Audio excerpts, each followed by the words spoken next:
नमस्कार साथियों, आज मैं आप सबसे एक ऐसे मुद्दे पर बात करना चाहता हूं जो सिर्फ एक बयान का मामला नहीं बल्कि देश के करोड़ों युवाओं की भावनाओं से जुड़ा हुआ है। 15 मई 2026 को सुप्रीम कोर्ट में एक ऐसी सुनवाई के दौरान एक ऐसी टिप्पणी सामने आई जिसने देश के युवाओं को सोचने पर मजबूर कर दिया। कहा गया कि बेरोजगारी और सिस्टम पर सवाल उठाने वाले युवाओं को काकरोच कहा गया। अब मैं आप सबसे पूछना चाहता हूं, क्या इस देश का युवा काकरोच है? वो युवा जो रात रात भर जाग कर पढ़ाई करता है, जो अपने माँ बाप के सपनों को पूरा करने के लिए मेहनत करता है, एक नौकरी पाने के लिए सालों तक संघर्ष करता है, क्या वो काकरोच है? नहीं साथियों, बिल्कुल भी नहीं।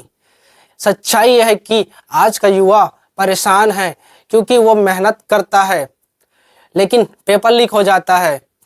वो परीक्षा देता है लेकिन भर्ती रुक जाती है।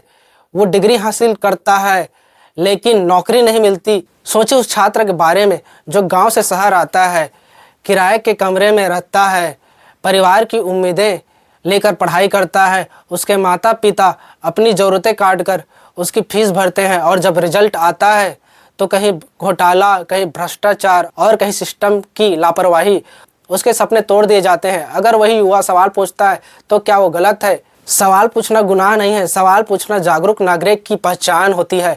हमारा संविधान हमें बोलने का अधिकार देता है। डॉक्टर भीमराव अंबेडकर ने हमें सिखाया कि अधिकार मांगने से नहीं मिलते, जागरूकता और संघर्ष से मिलते हैं। आज अगर युवा आवाज़ उठा रहा है तो इसका मतलब ये नहीं कि वो देश के खिलाफ है, इसका मतलब है कि वो देश को बेहतर बनाना चाहता है। साथियों, युवा इस देश की ताकत है, युवा इस देश का भविष्य है।